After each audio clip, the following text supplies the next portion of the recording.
Le cerveau cherche la sécurité, pas le bonheur. Le cerveau n'a pas pour mission de te rendre heureux. Sa mission, c'est de te garder en vie. Et pour lui, te garder en vie, c'est rester dans ce qu'il connaît.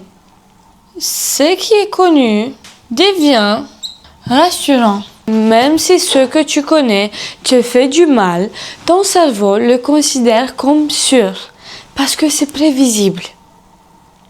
La douleur répétée devient normale. Quand une douleur dure longtemps, le cerveau l'intègre dans la norme et il s'adapte. Quatrième, le calme devient, attention, une menace. Alors quand le calme arrive, quand tout va bien, le cerveau s'inquiète parce que ce n'est pas familier. Cinquième, changer, c'est perdre une identité. Aller mieux, ce n'est pas juste se sentir mieux, c'est aussi quitter une version de soi. Ici, Joe Dispenza, il explique qu'il faut rompre avec soi-même, c'est fermer un cycle.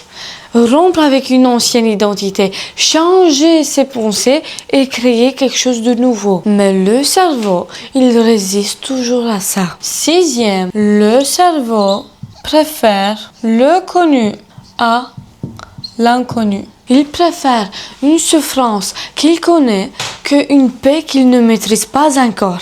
Et c'est pour ça que tu retournes en arrière. Septième,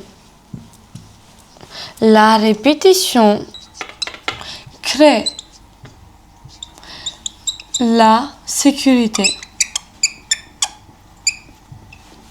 Le cerveau n'apprend pas par la motivation, il apprend par la répétition. Ce que tu répètes devient sûr. La discipline reprogramme le cerveau.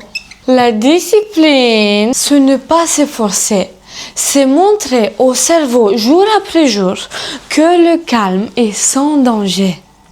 L'identité change avant la vie. Parce que quand ton identité change, tes choix changent et ta vie suit toujours. Tu ne retournes pas vers le chaos, tu retournes vers ce qui t'est familier.